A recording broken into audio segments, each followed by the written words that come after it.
We have strict rules about that sort of thing. The actors are not supposed to step out of character. It's kind of weird when you think about it. You know, here we all are, but I pretend you're not there, and you pretend that I'm a character in some play and not me. So here's the thing. In this play, I am a household servant to Admiral Priestman. My name is Tom. I suppose I have a last name, but the writer didn't tell me what it is, so I'm just Tom, an household servant. And as a servant, I'm really not supposed to be seen or heard. That's another reason I shouldn't be talking to you. Now,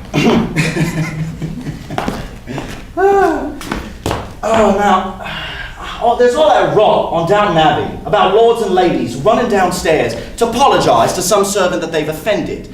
I don't think that ever happened. It certainly wouldn't happen with Admiral Priestman. He's a good enough sort, but he believes that everyone has their proper station in life. I say, Tom. Oh, here he comes now, back to work. Good morning, my lord. Now, Father, for my morning dispatches. I've left them on your desk, sir. And a copy of my gentleman's magazine. Right beside your chair, sir. Oh, yes, of course. Now, Tom, last night, there was a frightful ruckus down here last night, and I won't have it. Lady Priestman was at her wit's end.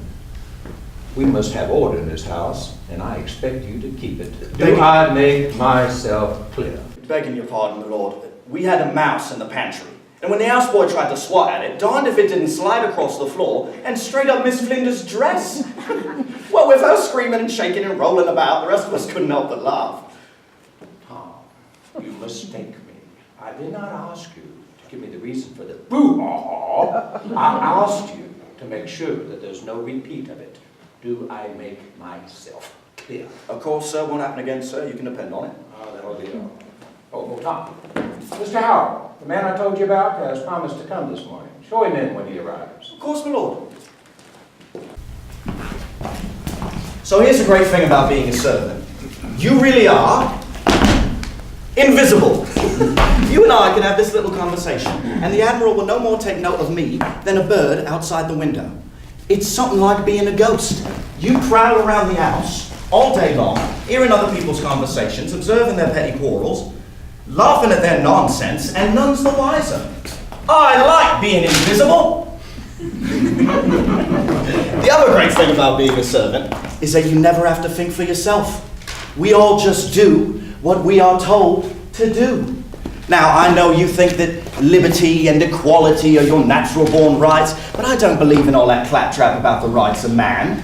Freedom is a burden, if you ask me. Look at what's going on in France. They want to get rid of their king and install a people's republic, but my guess is they'll just exchange one pack of tyrants for the other.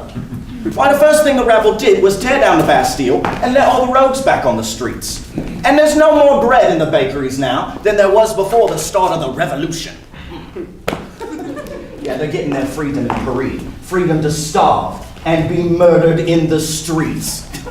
Let me be a servant in a good house, with a warm bed, and 3 square meals a day. Suits me just fine. I believe our guest has arrived.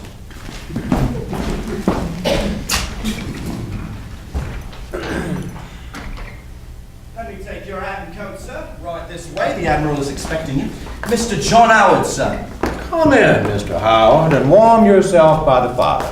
Why any good Englishman would leave the comforts of home to come to Russia at this time of the year is more than I can fathom. And yet here you are, Admiral, a fellow Englishman in this frozen land. Well, right you are, but a soldier goes where he is called. The Russians have asked me to end this perpetual war against the Turk. And your advice seems to have been well heeded. From what I hear, the Turk is on the run on both land and sea. I want to thank you for your kind invitation to your home. It's been a long time since I had companionship with a fellow countryman. Pish posh. We're glad to have you. I hope you found your lodging satisfactory. Oh, I have no complaints. After my days on the road, a warm fire and a comfortable bed is like heaven itself. You must note that all of us here at Kirchen have been looking forward to meeting the great John Howard. Your reputation as a humanitarian precedes you. Oh, the great John Howard. You know, Admiral, that I spent my youth carting vegetables through Smithfield Market. I had no idea. Yes, I don't think anyone thought that I was on the path to greatness then, least of all myself. My father had made his fortune in trade, but he wanted his son educated as a gentleman. But I proved to be such a sorry student that he soon apprenticed me out to a greengrocer.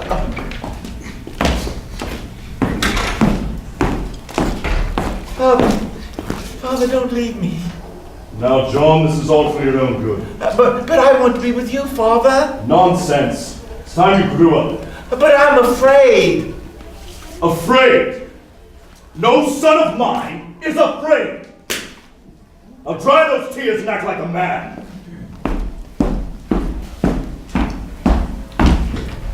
Seems like your father was a hard man, Howard. He did not spare the rod, I can assure you of that.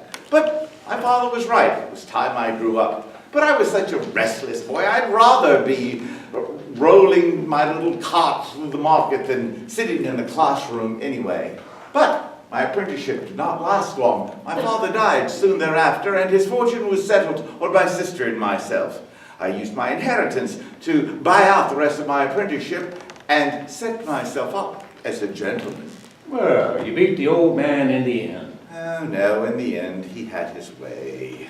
How do you mean? Well, I tried to live a life of leisure. Bought myself some fine clothes. Made the grand tour of the continent. Saw everything from Paris down to Rome. But I don't write, and I don't paint anything either, so in the end it was all a bit of a disappointment. No, I'm afraid my father's plan for me worked only too well. To this day, I'd rather be talking with the gardener than the lord of the manor. Well, I hope you don't mind having a conversation with me. So, you'd rather be visiting prisons than palaces? Well, I never thought of it that way, but yes, I do feel more useful inspecting the conditions of our prisons than gazing at plaster angels. Well, if it's misery you're looking for, you've come to the right place. We dish it out in spades here. So I've seen. I spent the last several weeks inspecting the Russian hospitals from St. Petersburg to Moscow to Kremenchuk. The condition of the men is among the worst I have ever seen, and I am no stranger to human suffering. The men are all laid out in the wards. That there's hardly any medicine for them or nurses to tend their wounds. The wards are filthy, crowded, and filled with the stench of rotting flesh. Surely you've seen it, Admiral, and how can you tolerate it? Yes, it's a filthy mess. But that's war, isn't it? But surely you would agree, Admiral, that we need to provide decent medical care for our wounded, if for no other reason than to fill our ranks for the next battle. Well, of course I want our men to receive proper care. But I leave the running of the hospitals to the surgeons. I know quarterdecks and cannons, not festering wounds and bed sores. I understand, Admiral, but I'm not asking you to tend their wounds. I just think a word from you might help to get the attention of the Russians. I'm sorry to be so direct, but I simply cannot stand silent when there is so much suffering. Well, you've certainly caught the attention of the Empress. She has ordered Potemkin to follow all your instructions with regard to the hospitals here at Kirchen. The Empress does seem to be very interested in my work. I believe that she wants to lead Russia toward a more enlightened view of things. Oh, God, Howard.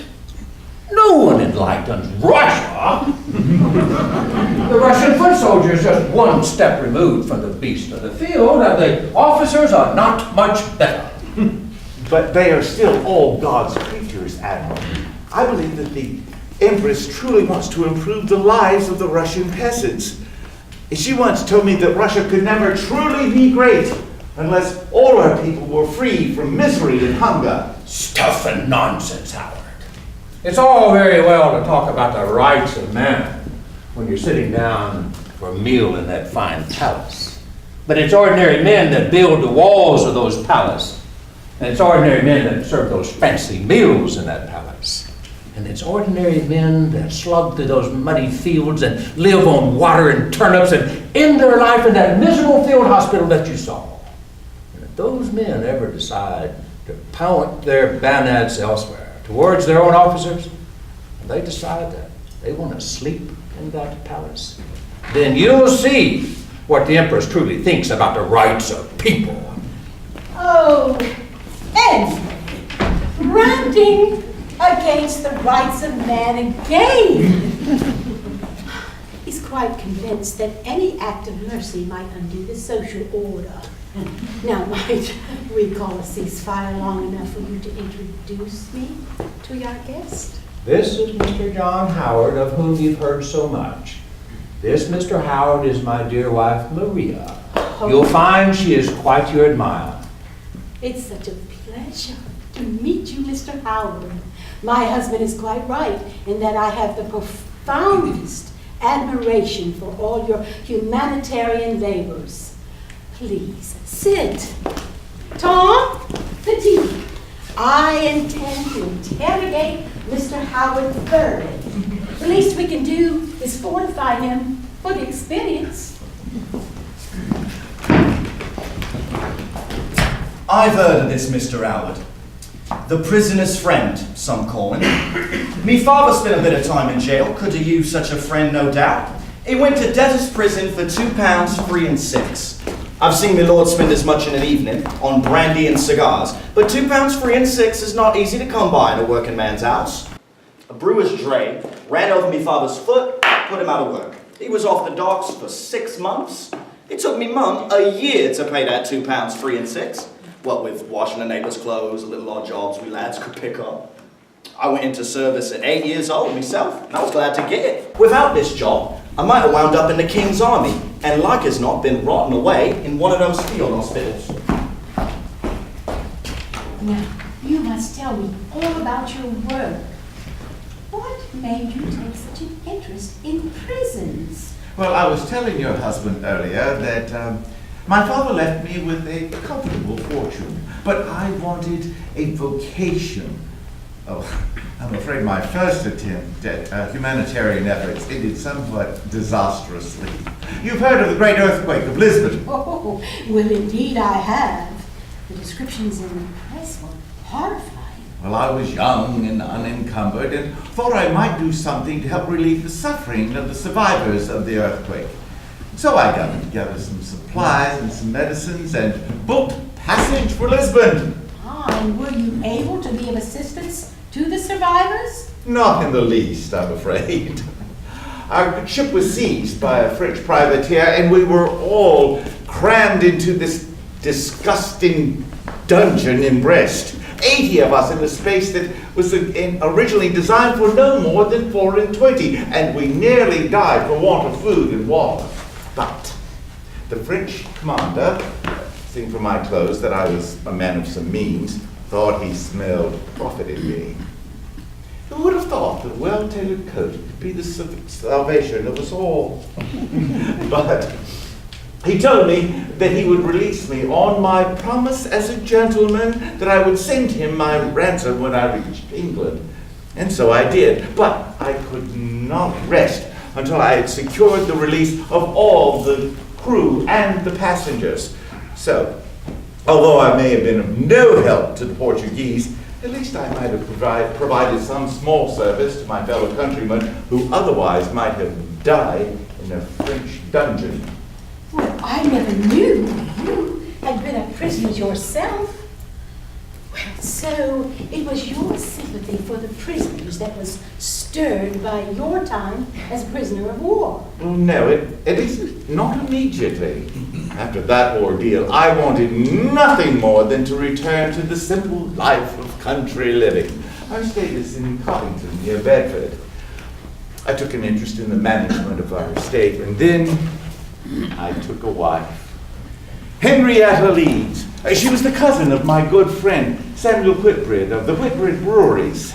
Oh, Henrietta was the sweetest creature. But our time together was all too short. I think about her every day. It's no good, is it, John? A man without a wife is like a stove without a fire. I don't know where I'd be without my dear Maria. It was a very hard time for me. But I just felt that God must have some purpose in all of this. I just kept doing things. I looked after our estate and our fields, and then I made some improvements in our tenants' cottages. I could always hear Henrietta's voice. It's no use our praying for people in faraway countries when we can't even take care of our own neighbors. But I just felt that there was something more that I should be doing. Oh, I should have liked to have met your Henrietta, Mr. Howard. I'm sure she would have been very proud for all that you have done. You have no children? Oh, yes, one, a boy. Oh. Henrietta died shortly after he was born. And the boy? Jack. So Jack stayed with you? Yes, until it was time for him to go off to school.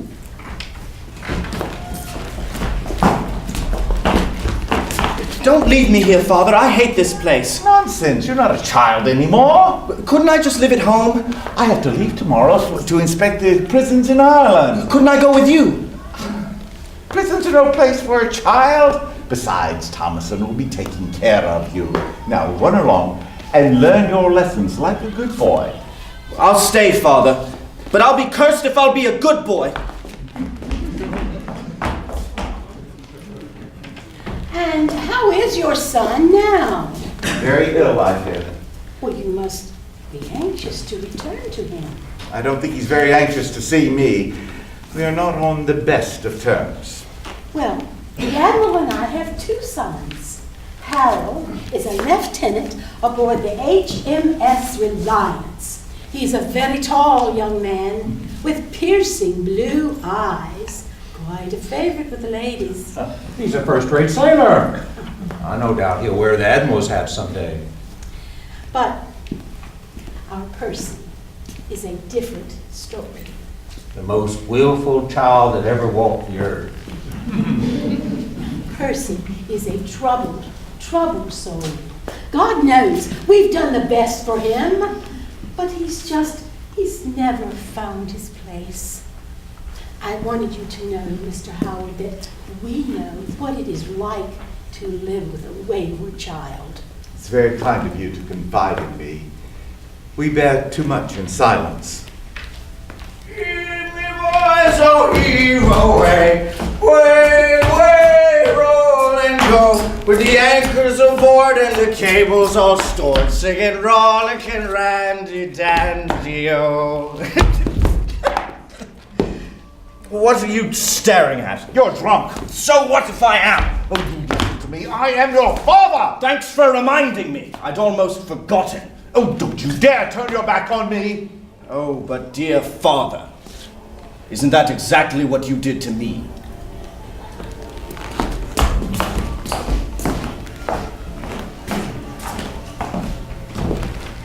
And where is your Percy now, Lady Priestman? I honestly don't know. We haven't seen him in over a year.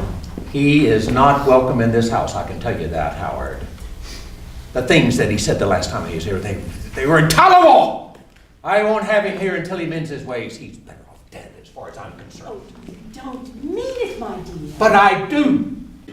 I wanted to cut the tongue out of his mouth for the things he said to you last time we saw him. We'll talk no more of it. Ah! The tea has arrived. Milk and sugar, Mr. Howard. Neither for me, thank you. Well, the Admiral will have your share and his as well. Indeed I will. They are on short supply at sea, and I'll take a double portion on that.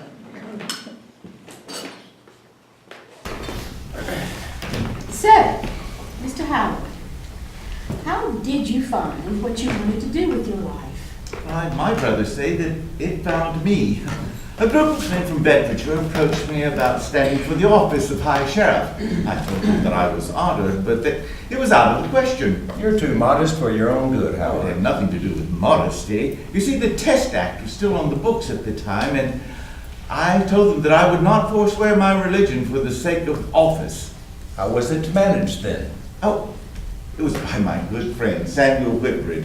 He assured me that attitudes had changed within the Church of England and that there would be no investigation into my religion. So, I took the oath and was sworn in before the magistrates. Now, one of the responsibilities of a sheriff is the maintenance of the county jail. In truth, I don't think any high sheriff had been to the Bedford jail in recent memory. I'm not surprised at that. I can think of no one who would willingly go into a jail. But I felt oddly compelled to do so. I kept hearing the words in Matthew, "I was in prison and ye came to me." And how were you received? By the prisoners with gratitude and thanks. I think my mere presence in that place of desolation seemed to lift their hearts. But I don't think the jailer was as glad to see me. I imagine he thought he was about to be sacked. Well, if you'd sent him packing, it'd be no more than he deserved. Most of those turnkeys are worse than the inmates. What did you see in that Bedford jail that so affected you? Oh, prison was a foul, fetid, noisome place. A place where hope goes to die. But what disturbed me the most were the innocent men who were kept there in jail because they couldn't pay their jail fees. Oh, you mean the fines levied against them? Oh no, this has nothing to do with any kind of judgment made against them by the court. In our jails, a man must pay a fee to the jailer before he can be released. A man can be found innocent of any crime whatsoever and still be detained if he hasn't the wherewithal to pay the fee. Well, that is just outrageous. I'm afraid being poor is always the biggest offense in England. Listen, Howard. I no doubt that our prisons are hard places, but I cannot think that murderers and thieves should sleep on silver sheets. True enough, Admiral. But to deprive them of their liberties, to separate them from their families, to make them the scorn of all men, is this not punishment enough? Must we also subject them to diseases and make women the prey of the depravities of fellow prisoners?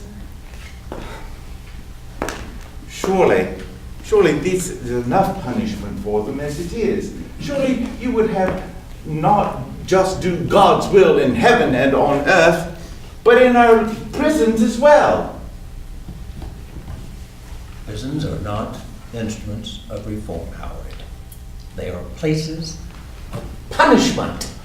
An eagle is born to soar over the mountains, and a rat is born to wallow in the gutter. Do what you will, Howard, but the evil men of this world are bound for destruction.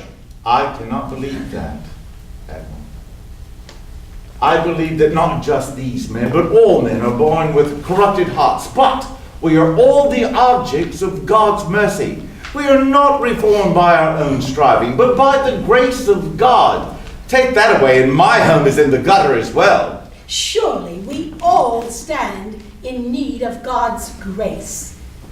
Mr. Howard, just tell us, what brings you here? We're a long way from English prisons. Well, as I was finishing my survey of the English prisons, I became interested in another sort of confinement, one equally degrading and far more deadly. You're aware that travelers returning from foreign lands are often quarantined in lazarettos until they can get a clean bill of health. Plague houses. I know them well. A man may be healthy when he arrives at one, but dead within a fortnight. I once had myself confined in a lazaretto in Venice for 6 weeks. What were you hoping to accomplish? Well, I was hoping that I could find a better way to stop the spread of the plague. You intentionally had yourself confined to a lazaretto? You're a madman. Oh, for a saint! Oh, I assure you I am neither. I simply But felt... why did you take such a risk then? Well, I simply felt that I could not make adequate recommendations about the improvement of the lazarettos until I had actually experienced a stay in one. I did fall ill there and thought that I would almost die, but God's hand of protection was upon me. Well, you seem to put God's grace quite to the test, Howard. That may be true. But in any case, having taken an interest in one form of hospital, it was only natural that I take an interest in the military hospitals. Oh, they are the sources of so much human suffering. Do you realize that in Russia alone, 70,000 men died in military hospitals last year? Many of them dying of the pestilence before they ever even took the field. Oh, surely men who serve their country with valor deserve better than that. Yes. Howard was enlisting me to his campaign before you joined us here. He is most persuasive.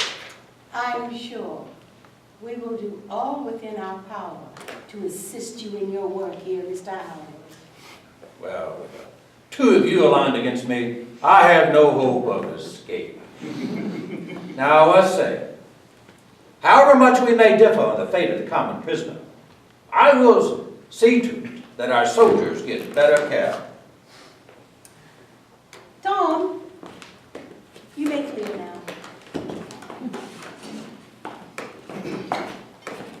It's a right good question whether Mr. Howard is a saint or a madman. I've seen pictures of the saints. Teared apart by lions, shot full of arrows, crucified upside down. I'm told it's supposed to be inspiring. I could never make out the point of dying for a cause. Better to live and fight another day, I'd say. As for madmen, well, results are about the same. Most of them wind up dead. Only difference is, one dies for God, the other thinks he is God. Well, Mr. Howard does want to do good, but he shouldn't give much thought to his own life. I'd say he's a bit of a saint and a madman. Mr. Howard, I have a favor to ask of you. Now, I know you're here visiting the military prisons, but I wonder if you might be able to help me in an errand of mercy. Well, certainly, if it's within my power. Count Comastadius is a neighbor of ours and one who has befriended us. There is a young lady who is a guest in his home. She has taken ill with a wretched fever. The Count, having heard of your knowledge of various maladies, has asked if you might look in on the young lady and just offer your advice. Well, I am no physician, madam. Surely there are others who could do the job much better than I. I understand your reluctance, Mr. Howard, but the physicians attending her, I must give her little help of recovery. Anything you might do for her, just your presence there would be a great comfort to our friends. Well, I can hardly refuse someone who has shown me so much kindness. Howard, the Comastadius' house is a long journey from here. No telling what the weather will be like tomorrow. Admiral, I expect that the weather tomorrow will be very much like the weather the day after tomorrow and the day after that. If I wait for good weather in the middle of a Russian winter, I shall never see the young lady. I'm sure they would be forever grateful for your kindness to them. What is the young lady's name? Katerina. She is a house guest with the Comastadius family. Her parents had to leave the country on business before their daughter took ill. I can't imagine what would be more important than their own daughter. Well, I'm sure that whatever called them away was of a very serious nature. And one cannot always help one's own children. In my own experience, parents are often those who can least help their own children because their feelings are impediments to proper action. Duty must make most men seem unnatural, Howard. Maria gave birth to our 3 children while I was at sea. You may have done me as good a service by being away from home as pacing up and down the hall. Oh, say nothing about the fine art of pacing. I consider one of my greatest virtues. Oh, now I really must be going. Oh, must you go so soon, Mr. Howard? Oh, I'm afraid I must. I want to thank you for your very kind hospitality, but I really must get back and make some order out of all the notes that I've made of the hospitals while I've been here. Of course. We'll send a carriage around tomorrow morning when you go to see Katerina. Oh, nonsense. With the recent rains, the roads are almost impassable for a horse, much less a carriage. No, I'll go out on my own. Well, Howard, you are right. The roads are more like muddy rivers. I'll send my man along with you. He knows the way, and he'll make sure that you get there safely. Tom! Tom! I want you to escort Mr. Howard to the home of Count Comstadius tomorrow. You may take the bay mare. I would appreciate any help that you can be, Tom. Let's leave at first light. The days are short, and I want to return by dusk. I'll be ready at break of day, sir. It's been a delight to speak with you, and I'm so appreciative of your willingness to see Katerina. She's such a dear girl. Please do what you can for her. Of course. And come see us again soon. It'll be my pleasure.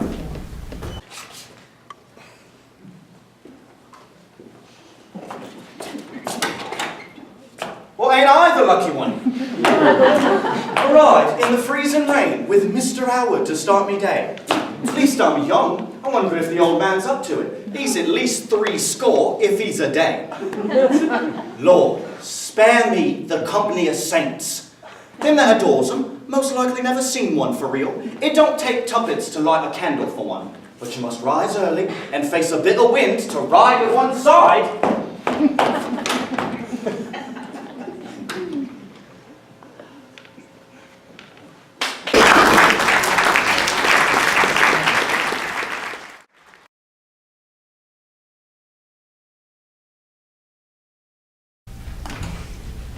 Look closely.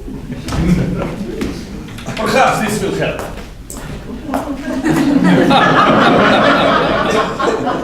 Was Tom before, Yuri now. But they're not all servants the same.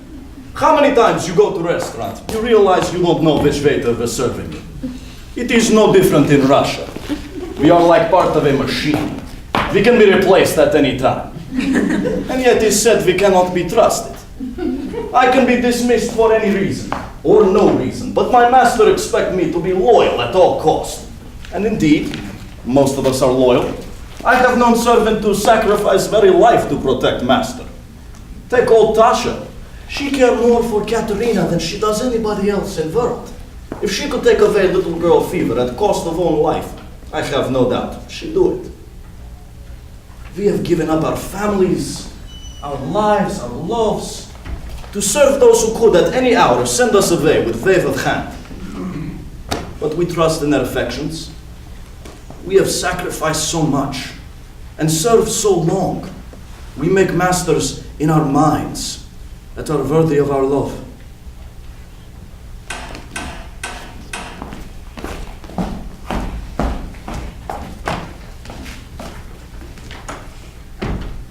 This way, Mr. Howard. The Count and Countess wish they might receive you, but Count was called away on business and Countess is herself ill. I've sent Tom down to the stables to look after the horses. Will you see that he gets something to eat? Of course, Mr. Howard. And what will you have? Oh, nothing for me, thank you. I had some gruel this morning before I left. Is this the patient? Da. Her parents away from home, we are beside self with worry. I don't think her nurse Tasha has slept since she became ill last Tuesday. It seems every day she grows worse. Someone tell us you helped many people in prison visit. We cannot thank you enough for coming. I must tell you, I am not a doctor. I'll do what I can for her, but she is really in God's hands. In God's hands she is. It's just that we have done all that we can do. You are last hope.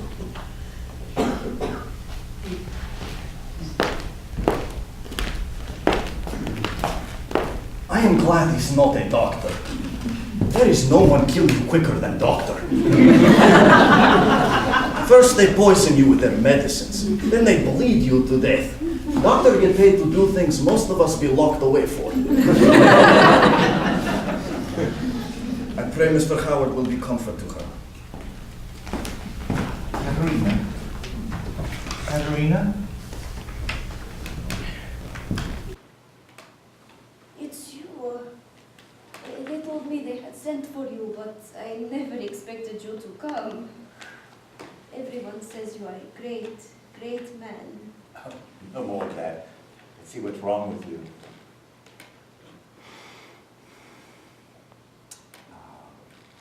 Roll on to your side, please.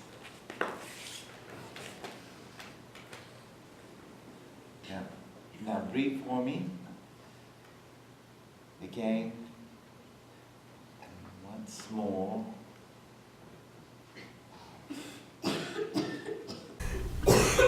You can rest now.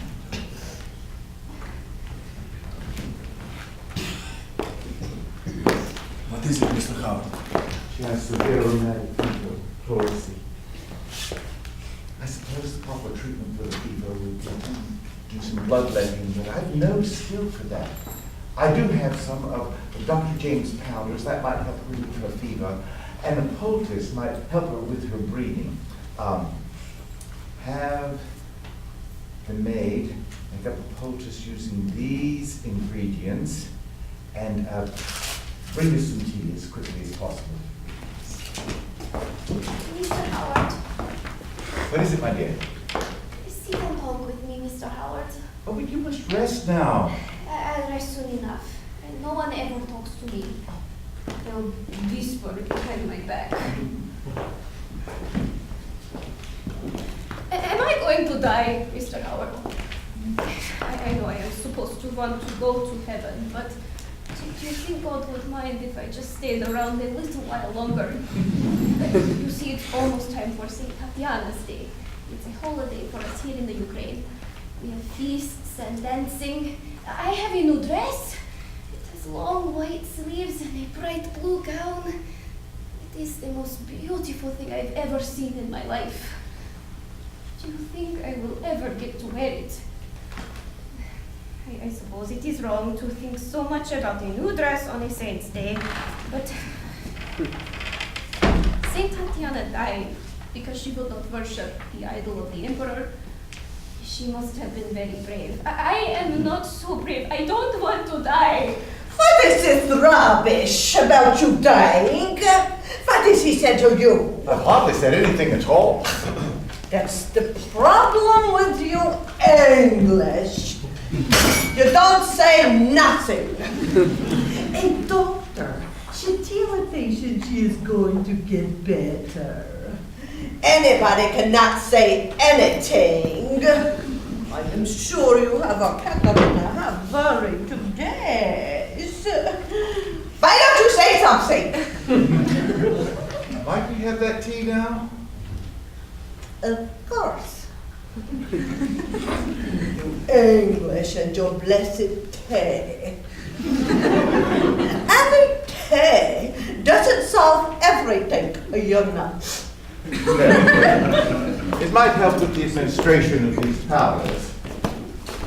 I brought your favorite cup, Katerina, the one with the little oars.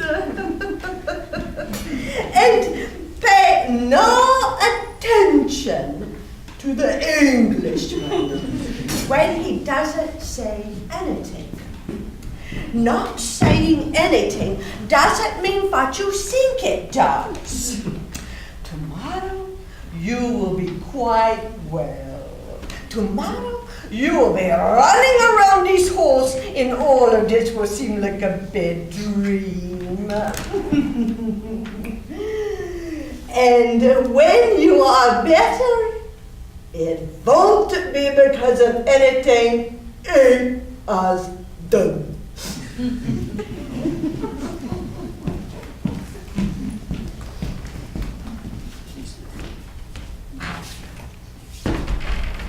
Do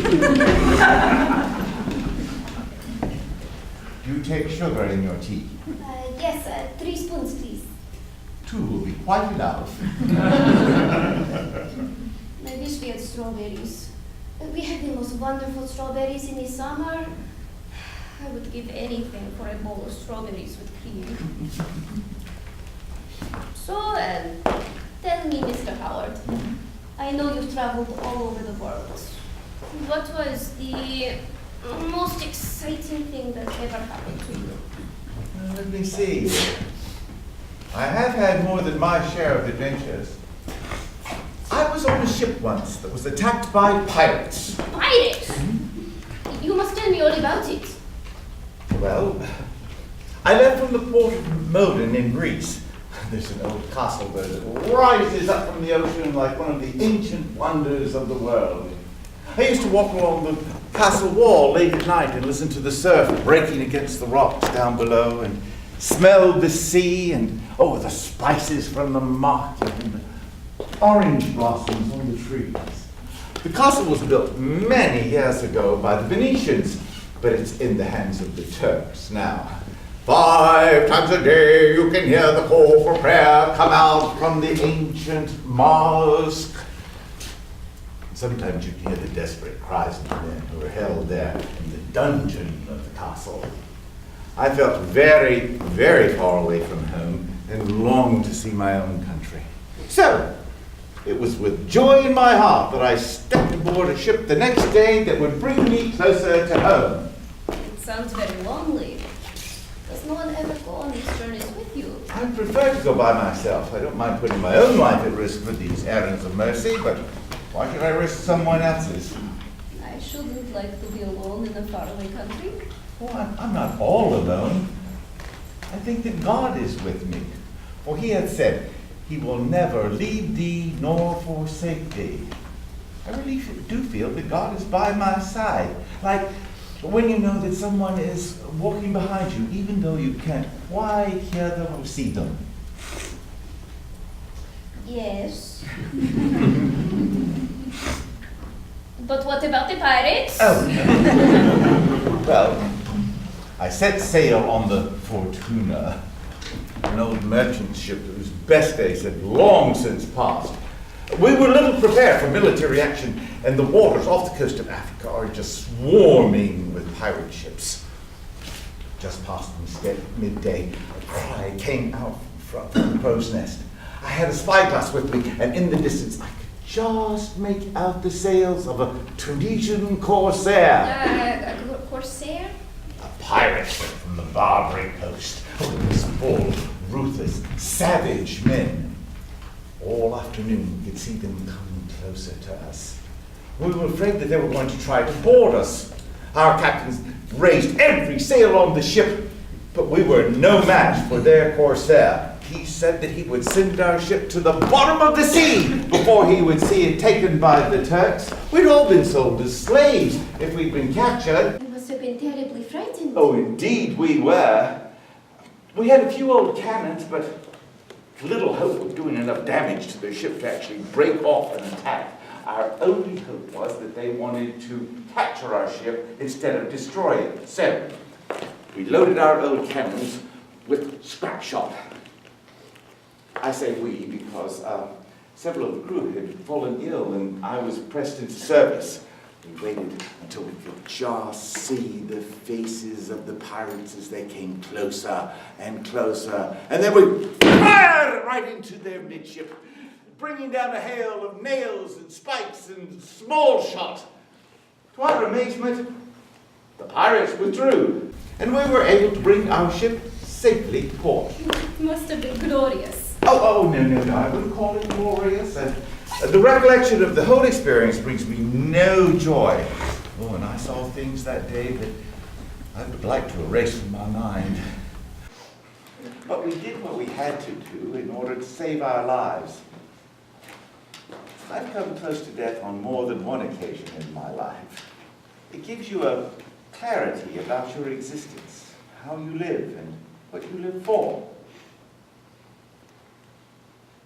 Are you married, Mr. Howard? I was. She died many years ago. Did you love her madly?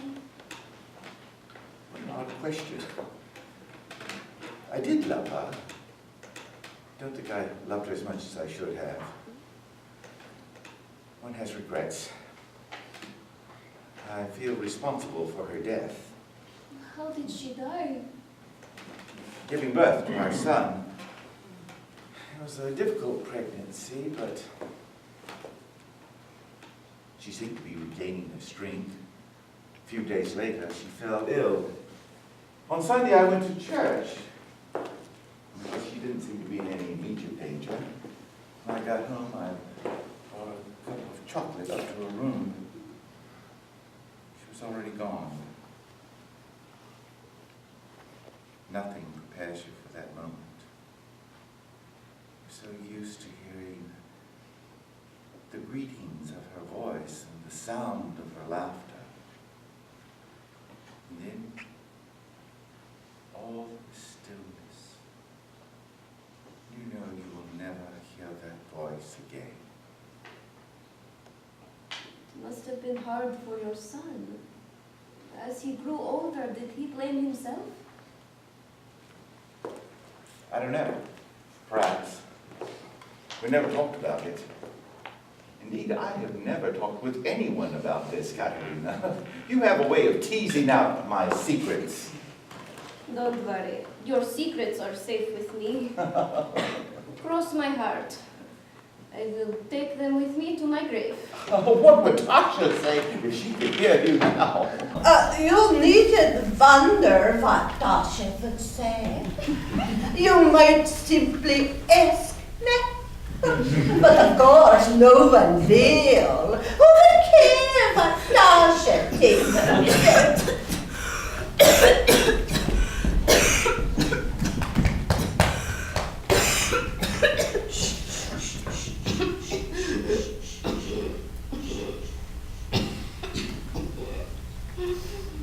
It was I who nursed her as baby in my arms.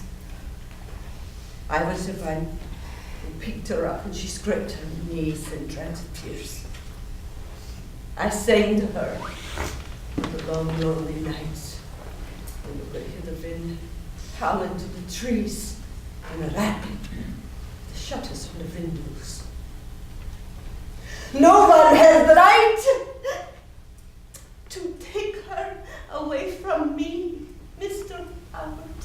Really, Tasha? Don't be cross with Mr. Howard. Oh. See how much better I am since he arrived? Oh, da. You must go away now. Oh. I am learning all of Mr. Howard's secrets. Has the poultice been prepared? Da. It's almost ready.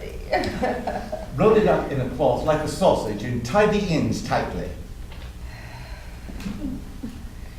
10 end sausages. God save us from the English physician.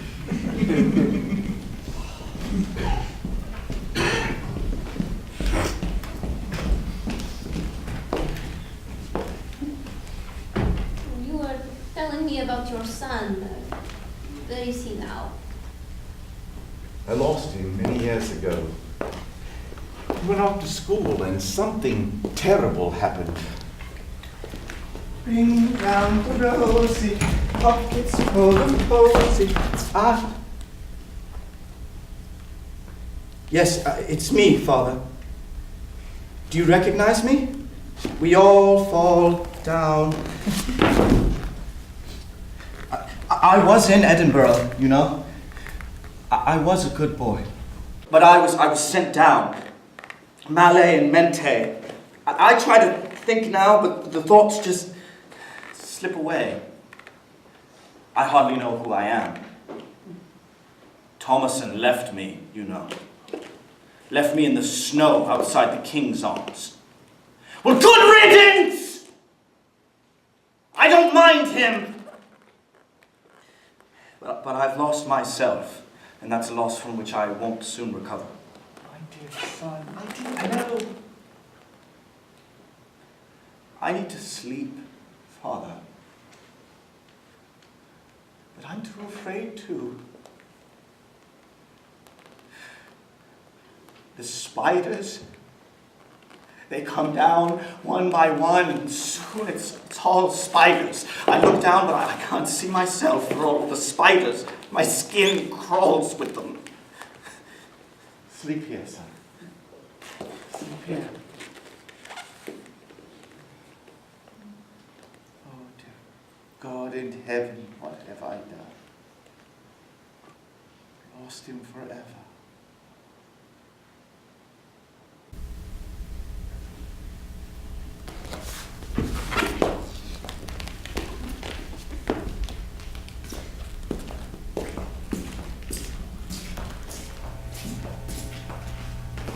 Did your son die, Mr. Howard?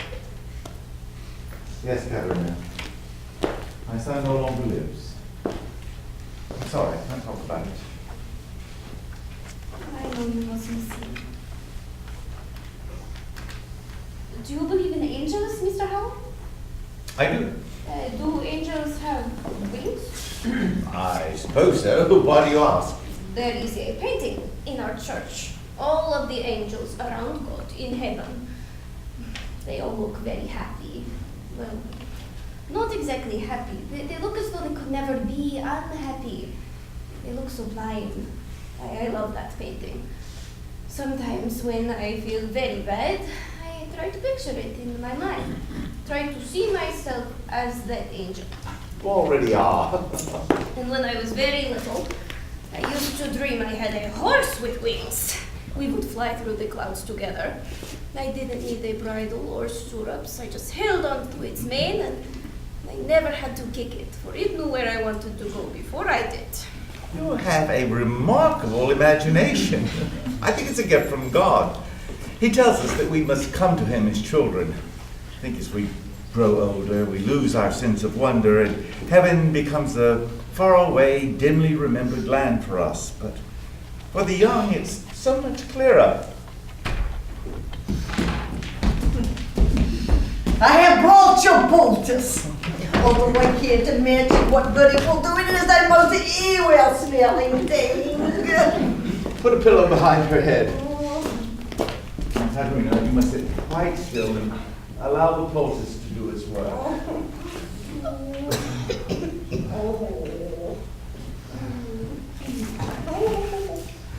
You may take away the tea things now.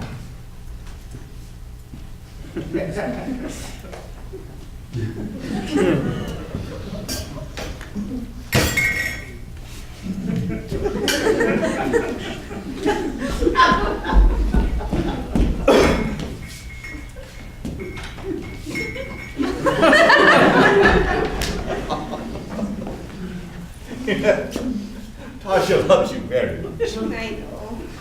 It's no small thing to have someone who loves you that much. I visited men in prison who said that they never had anyone come visit them while they were there. The Count told me you had visited prisons all over the world. Why would you do such a thing? Well, at first, it was because I wanted to change the laws that kept innocent men in prison. And then I wanted to improve the conditions for those who had to live there. But most of all, I just want those in prison to know that God has not forgotten them. What is it like in prison? Is it desperately sad? No prison is a happy place, Katerina. Prisons remind us of the sickness of the human soul, like a canker sore on the skin. And because we don't want to be reminded of that condition, we do everything we can to hide our prisoners from sight. Many of our prisons are underground, where the prisoners can be neither seen nor heard. What horrid places. Yes, indeed, Katerina. Dark, horrible places. I feel like I'm in prison in this bed. Well, even in prison we can learn something. I have been studying how I may compel this prison where I live unto the world. What's that? It's a line from Shakespeare's King Richard II. He was being held in the dungeon before his execution. Richard, was he the one they called the lion-hearted? No, I think it was more the mouse-hearted.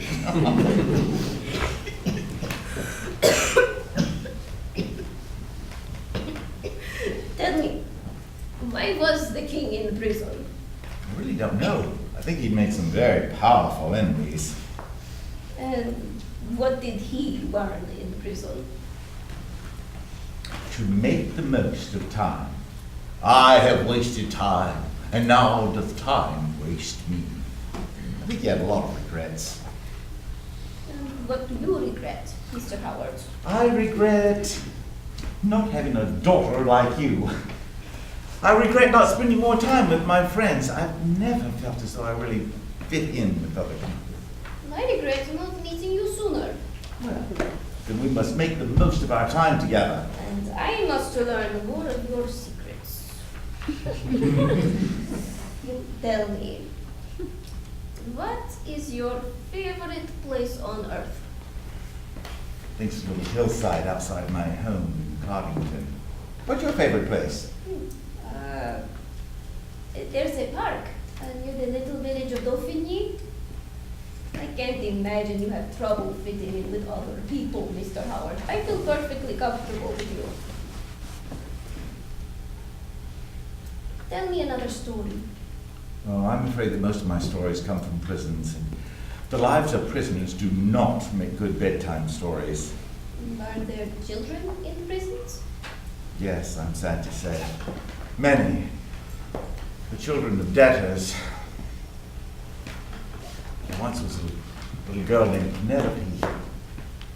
She was 6 or 7 years old.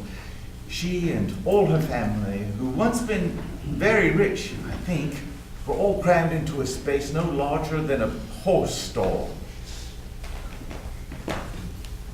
There she was on that damp, dirty floor, playing with bits of straw and twigs and rags, making them into Kensington Palace. When she saw me standing over her, she said, "Who stands in the presence of the Queen?" I hope you bowed to her. Oh, indeed I did. I never wants to disappoint the Queen, you know. Our little Penelope and I played together for the better part of an hour. And though we were very merry, that place with the deepest sense of sadness that someone so young and innocent had to live in a place that was so dirty and dreary. But you brought her some hope. Just as you brought hope to me. But were you not afraid to go into such places? Were you not afraid that you might get prison fever while you were there? I know this may be strange to hear, but no, I really wasn't. You see, I don't think courage has so much to do with being strong and defiant. A mad dog can show that kind of courage. Courage to me is knowing that you are in exactly the place you're supposed to be, doing exactly what you're supposed to be doing. That is very easy to say when you're doing something very noble and grand, but it doesn't help me. Is lying in the bed, suffering from a fever, about to die, what I'm supposed to be doing. Dear, sweet darling, you are doing something. This is your battlefield. As sure as any other battlefield that was ever fought on by ancient kings, and what you're fighting for is far more important than what most men fight for. We begin by believing that this world is just a shadow and that God has something infinitely better for us beyond all of this. One of the happiest moments I've ever seen was when a prisoner who'd been in a dark and lonely cell for many years was finally released out into the world. Prison doors swung open. He stepped out into the dazzling sun. The expression on his face cannot be described. His wife and his children ran to his side. He took a deep breath of the air of liberty, and he knew that he was finally free at last. A Christian believes that death is like walking out of prison.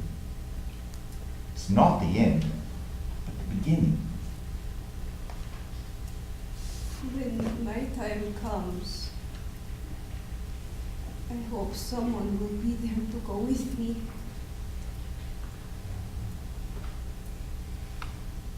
Think of your winged horse, Katerina. You won't be alone.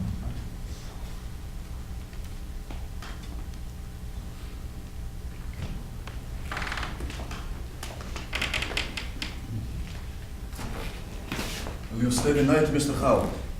Weather has taken turn for worse. No, I really must be getting back. I don't think there's any more of I think here. I really do wish that there was something that I could do for her. She really is a remarkable young lady. There's such a sweetness about her spirit. Da. She has a way of stealing your heart. You sure you won't stay? It will be dark before you get back. Dark indeed, but no worse than I've seen many times before.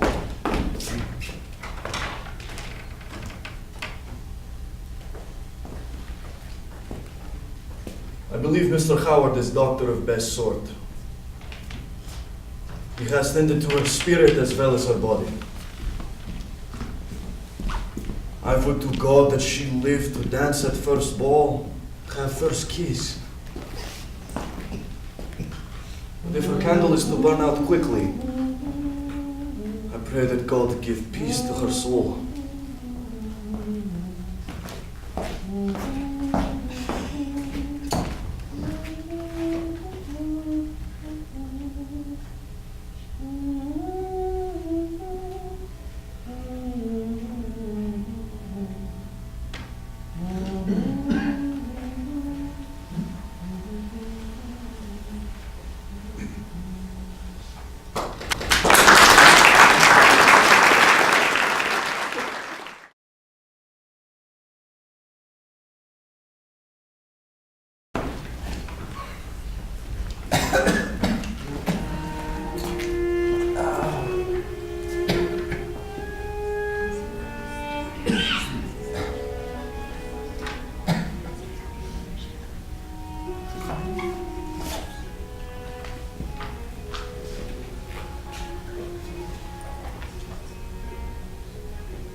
Well, that's right. I've been snooping through Mr. Howard's journal. Don't act like you ain't never done it. There's something we can't resist about reading another fella's private thoughts. There's another one of the joys of being a servant. I know things about the Admiral that his wife won't never know. And there's all the gossip downstairs about who's sleeping with who. Not much in here, though. Lord, leave me not to my own wisdom, which is folly, nor to my own strength, which is weakness. Dull as a Sunday morning sermon, I'd say. Oh, and here's another. I think I never look into myself, lest I find some sort of sin and corruption in my heart. O God, do thou sanctify and cleanse the thoughts of my depraved heart. You know, it seems to me that them folks that do the most worrying about their sins, it's usually those that never spent much time sinning. I do wonder who this Jack is he keeps writing about. He's a bit of a blackguard, whoever he might be.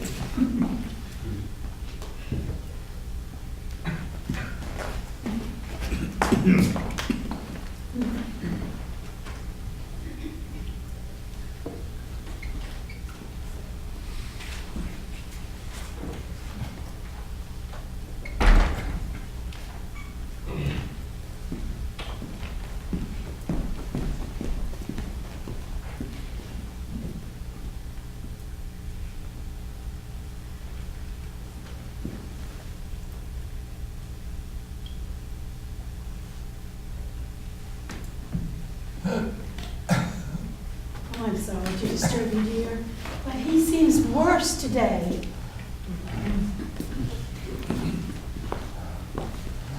He's dying, I'm afraid. Do you know that Potemkin sent his personal physician to see him? He said we should let the fever run its course. I don't care much for letting nature run its course. Sounds like we're flying the white flag and the battle hasn't even begun. Some things cannot be fought, Henry. Sometimes we just have to accept God's will. God's will. Sounds like another way of flying the white flag. We're supposed to pray for their sick, but when they die, it's God's will. God's will sounds like a nice way of saying we don't know why things happen. It's more than that, Henry. It's believing that things happen for a reason. When I was a little girl, I didn't know that I would meet you, but I believe God did. And I didn't know that because I met you and fell in love with you, that one day I would be living in Russia. But from the moment I said I do, I put my life into your hands. I trusted you enough to follow you here to this place, far away from my home. And in the very same way, I trust God enough to follow him and to believe he wants what's best for me. And in the end, I know he will be there to welcome me to my eternal home. You sound just like Howard.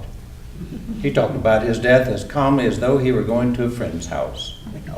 There is no one more ready for death than Mr. Howard. You think so? I don't think anyone's really ready for death. Well, I meant it in the divine sense. Death in the divine sense? Is there really anything divine about death? When we give up this body, what's left? I don't fancy to wander around like a ghost. The spirit seems like such a bit of fluff to me. I try to imagine heaven sometimes, but I don't much think I'd trade an afternoon in the park for it. When it comes to that, I don't think it's trading one thing or the other. I, for one, believe there's something much more than this life. Isn't this life enough? Well, maybe for you. You've lived a long and happy life. Think about Katerina. Her time was over, really, before she had begun to live. Well, you've got me there. Nothing sadder than the funeral of a child. And her mother and father were not even there to be with her. Poor Katerina. She never even got to wear her special dress for St. Tatiana's Day. Katerina. Katerina, is that you? Yes, it was a fool's errand to send him to see her. I told him not to leave that morning, but he insisted on going. And if he had saved her, would it have been all right then? I suppose so. Well, that's just it, Henry. When you believe, you don't have to wait to see how things will turn out.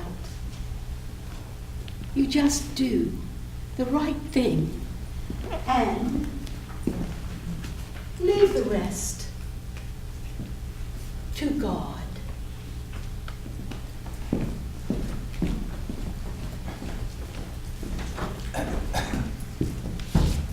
Admiral, have you written to Whitford?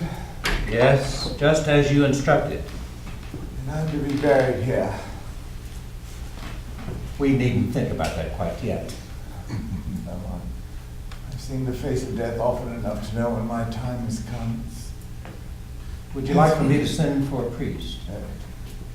Thanks, but in my religion, I don't need someone to pray for me. My soul is already in the hands of God. As you wish, John. I want no pomp and circumstance at my funeral.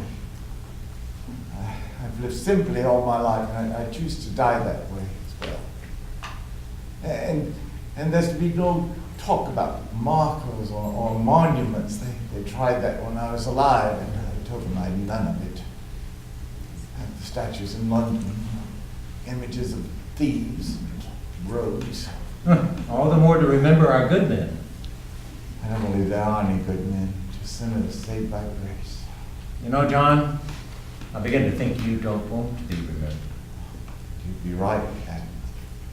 I never met anyone so determined to be forgotten. It's not false humility on my part. There's much about my life I'd rather have forgotten. That must be true for us all. But who would be buried in an unmarked grave? If there must be a mark on a sundial. Tempest fugitive, eh? Precisely. Let a man measure his days that he may get the heart of wisdom. I mean it, Admiral. I want no fuss made at my funeral. Well, I'll convey your wishes. But once we're gone, we don't have much control over these things, and people will have their heroes. Why don't you go lie down then, Roth? There's nothing more that you can do for me, and I'll rest easier knowing that you're not at hazard of my infection. You insist. Maria, from time to time, will check in on you. I cannot tell you how distraught she is since you became ill. She is kindness itself. She feels personally responsible for your condition. It was she who urged you to go see the little girl. I never thought you must convince her otherwise. These things are really in God's hands. So she says, again and again. I only hope she believes it.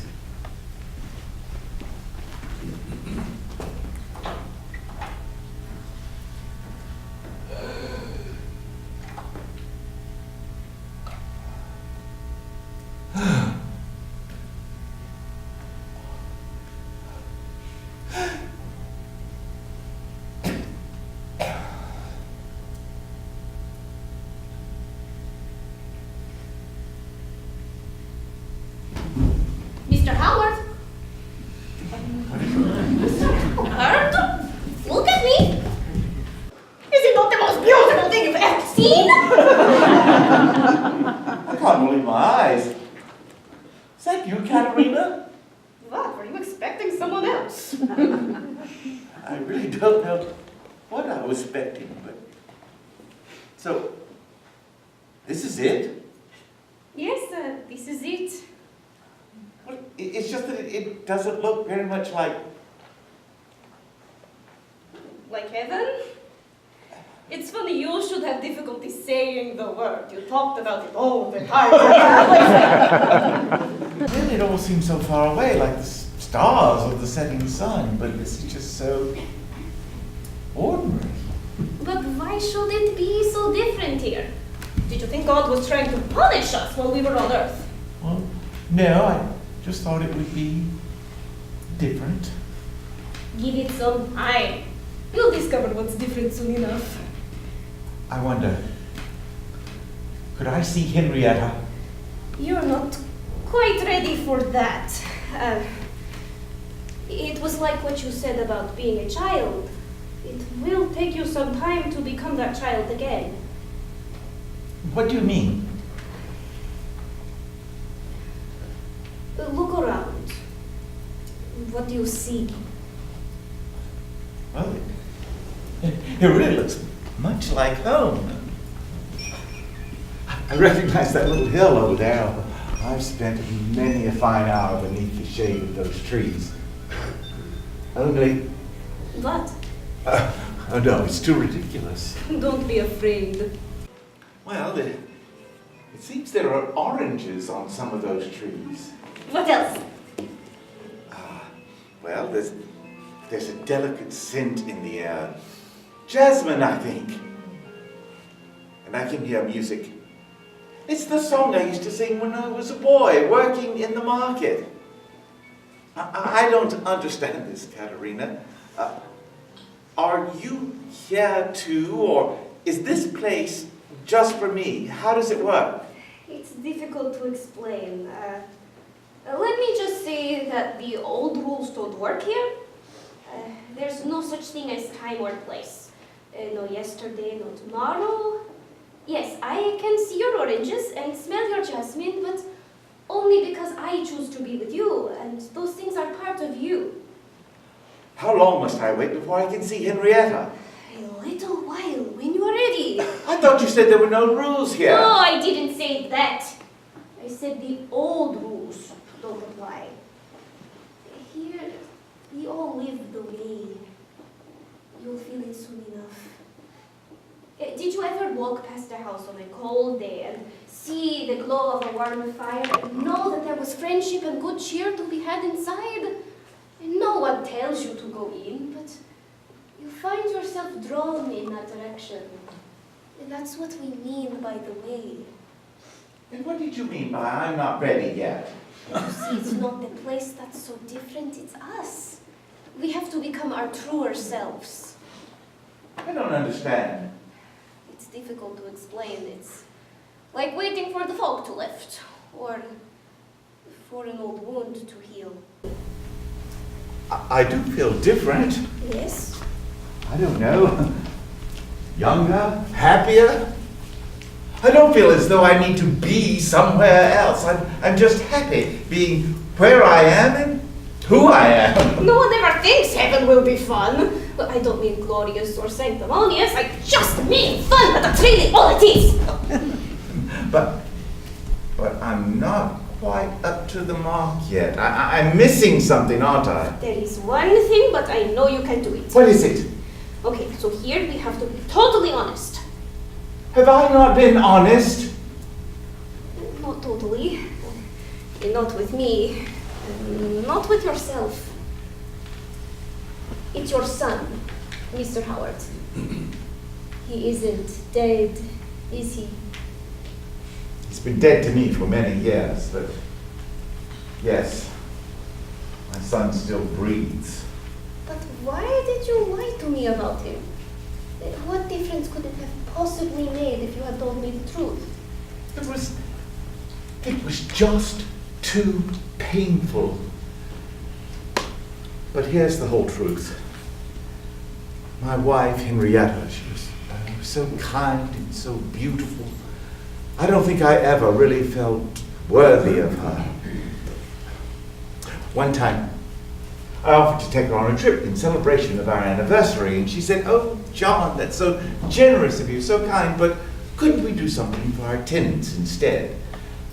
So we put the money towards improving the cottages of some of our tenants. It always made her so happy to be doing good for others. You must have loved her very much. More than life itself. Henrietta was always of a fragile nature. When I would be sleeping beside her, I could hear the shortness of her breath.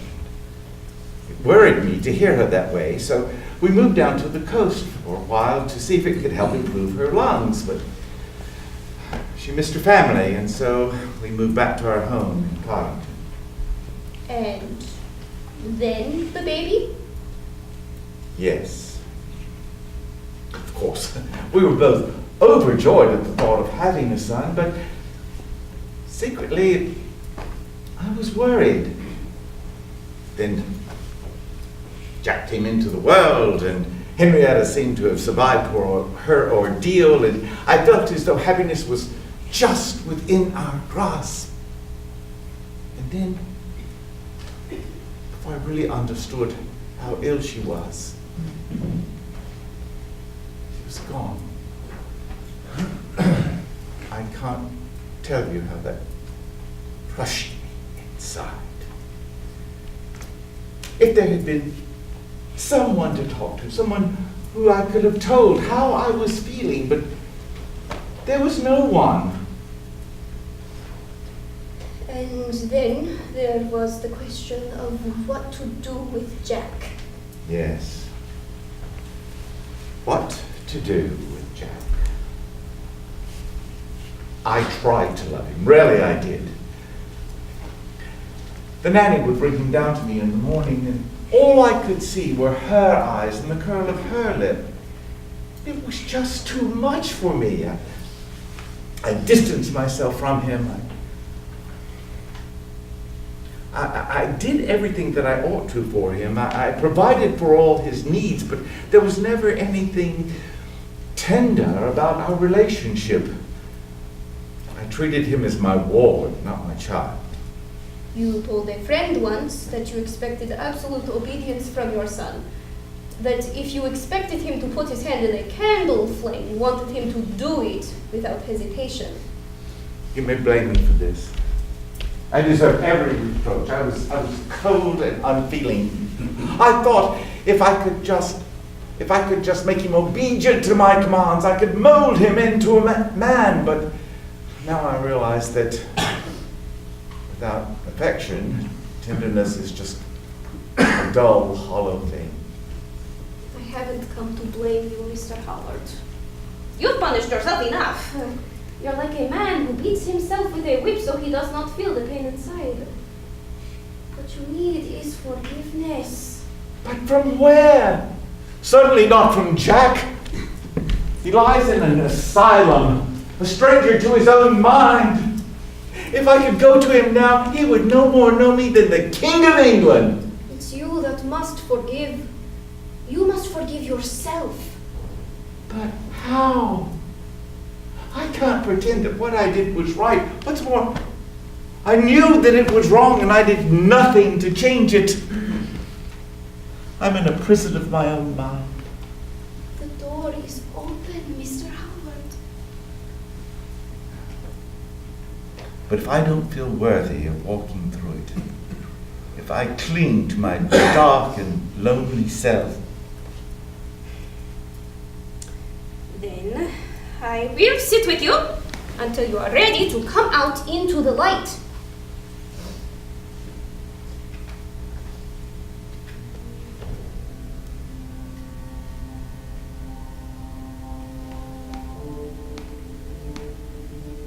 Do you see the lily pads? yes, I suppose. You can walk on them, you know. Walk on them. Here, let me show you.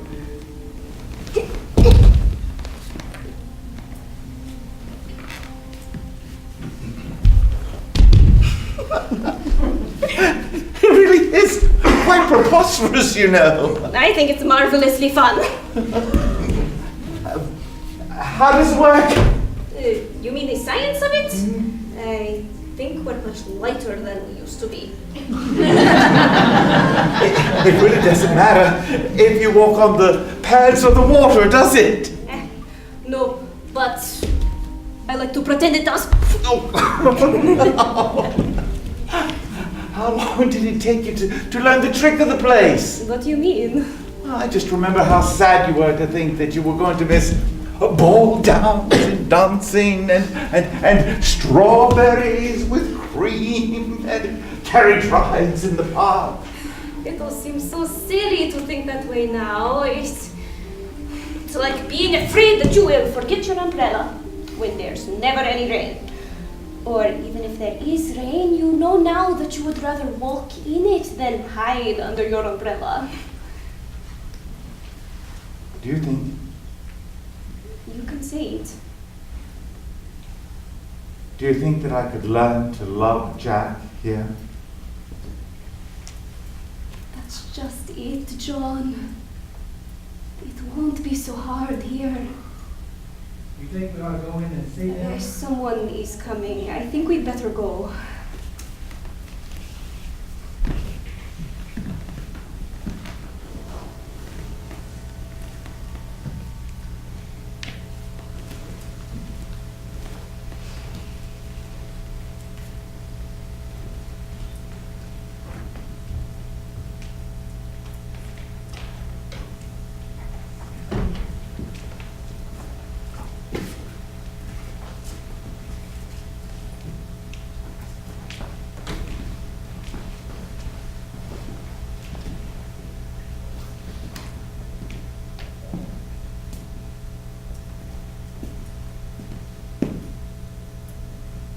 He's gone, isn't he?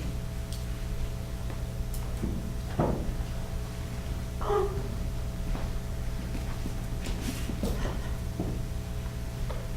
He's so far away from home. What's to be done? said he wanted to be buried here. I don't think there's anyone for him to go home to. He said he wanted to be laid to rest in that little park near Datnay that belongs to Constantius. I'm sure the Count will oblige. You know, he was quite the favorite of the Empress. She admired all the work that he had done, the prisoner's friend, and all that. I'm sure Potemkin will want to give him a full state burial. I'm surprised. He wanted all that pomp and ceremony. We didn't. We could have dropped him in a pauper's grave as far as he was concerned. But it's not as though the funeral was for him. We hold funerals for our own comforts. He won't be embarrassed by anything we do. Did you like him, Henry? I suppose I didn't. I like a person who loves to hunt, who likes a slice of meat hot off the rack, and who enjoys a game of whist and a glass of port. No, I found John Howard a bit tiresome. So taken he was with helping his fellow man, he never enjoyed anyone. He was admired by everyone, but loved by no one. Well, that's a harsh judgment. Ask me no questions, and I'll tell thee no lies. Oh, I must say, I was one of his admirers. I didn't care much for his piety, but I sure appreciated his sheer doggedness. He once told me that he traveled over 40,000 miles in his life, and most of that on horseback. But the sad thing is, I don't think he changed anything. As far as I can tell, the conditions of the prisons and the hospitals are as bad as they've ever been. Perhaps. But I think he tried to make people feel responsible for that. That a country should be measured not by its great monuments and public works, but by the way it treats the weakest among us. And I like to think we never will know where our influence will end. Perhaps 100 years or 200 years from now, someone will still be trying to make prisons more like what Mr. Howard thought they could be. It's not enough that Parliament is full of reformers. I've got one here in my own home. Perhaps you're right. Maybe he did start something here.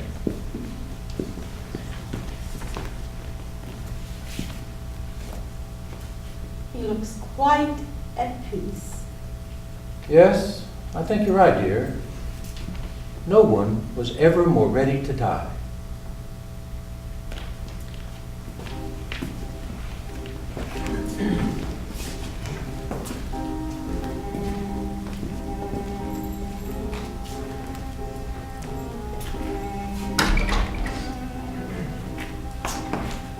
Sort of a play is it that ends with a man dying.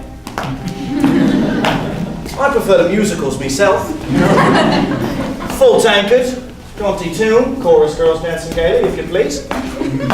Why a gentleman of Howard's means would spend his life tramping about through jails and hospitals is more than I can understand.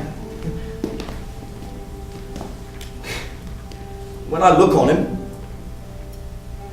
well, I'm almost convinced there is something to what the preachers say. You know, a world beyond this place that is a better own.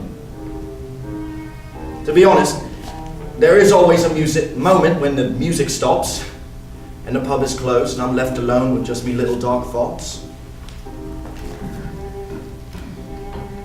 But God, when the time comes, I pray you take this foolish soul of mine. Well, why you would want it is more than I can tell.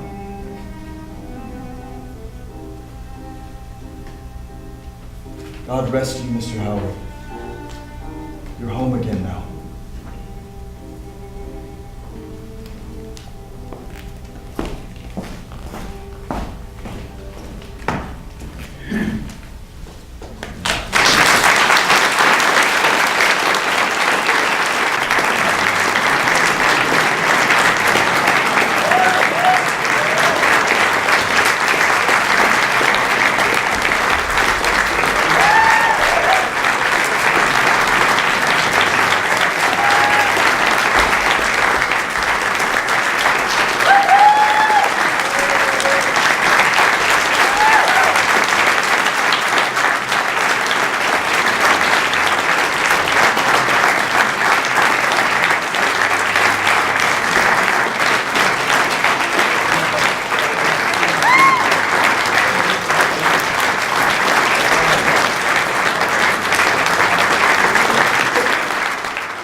Good evening.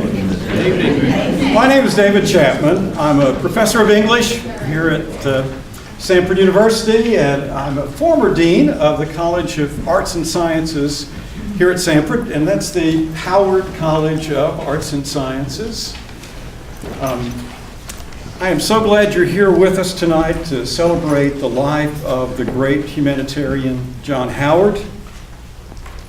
I'll let you know that the idea for this was hatched many years ago when I made a trip to Bedfordshire in England.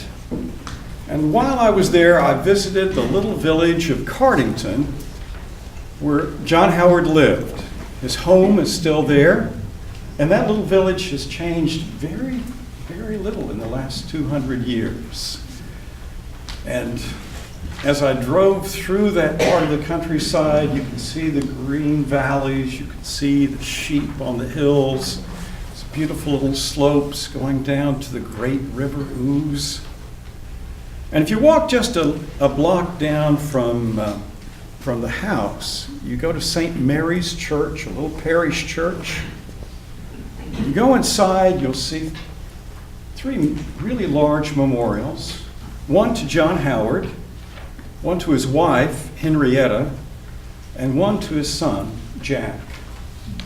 Henrietta and Jack were interred there at St. Mary's. But the body of John Howard is thousands of miles away on the steppes of Russia. And tonight you're going to learn the story about why that's the case. We do have a little bit of housekeeping to do. If you'll please turn off your cell phones. Nothing ruins the mood of an 18th century play like a digital ringtone.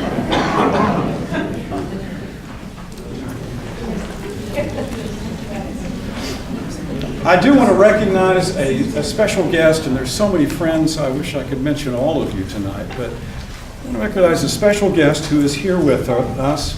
Her name is Dina Dickerson, and she's from a group called the Offenders Alumni Association. Now, Dina, if you'll come up here and join me. So, Dina. Hi, David. Offenders Alumni Association. What does that mean? That means that we are an organization of formerly incarcerated people and their families that meet together on a regular basis to help solve some mutual problems that we have after incarceration. Now tell me how you got involved with this work. Well, in 2014, my parole advocate invited me to a luncheon that was hosted by a formerly incarcerated person that had been home 17 years at that time. And Dr. Dre Neighbors was there, and a couple other persons was there, and they pitched this vision about formerly incarcerated people that were living their lives in a successful manner, and why weren't we reaching back to help others that was coming out to do the same thing. And at that point, I think the birth of the Offender, the birth of hope happened in that moment. And 5 years forward, here I am standing here, David. I like that birth of hope. Yes. So tell me, what are some of the things you've accomplished in this organization? How have you helped some people? Well, we've started 3 support groups here in the Birmingham community, and we just recently opened an additional 2 more. We started 2 in Huntsville, Alabama, on a weekly basis, and we branched out to another state, actually. We partnered with the U.S. Attorney's Office in Georgia, where they gave us an award for the most innovative reentry program in the state. And President Trump actually gave a shout out by first name, actually, and I'm very upset about that, to our founder and our co-founder, Ms. Daniels, and I was like, well, he actually called her Deborah. I mean, you know, really. Yeah, I don't know who wrote it for him, but I was like, that was good. So, yeah. And this is Deborah Daniels, who got the shout out right over there. Yes. Hey, Deborah. I can call her by her first name, too. So, well, we are excited about the work. We've had students from Samford who've been involved with OAA. I think you have a fundraiser coming up in a couple of weeks? Yes, we do. It's an art expo. We're going to show some art to humanize our experience and who we are. April the 6th, and then we'll have the actual fundraiser is the 13th. That's going to be the pre-show, if you will, to the fundraiser itself. And it's going to be a citizenship test, and I do encourage all of you guys to visit our website, go on Facebook, the Offender Alumni Association or OAA group, and just hit the event button there and sign up with your teams, and let's see how much we know. It's a trivia contest. I know university people ought to love this. Right, idea. right, that's right, David. That's Okay, right. that's right. Well, thank you so much for being with us tonight. Thank you guys.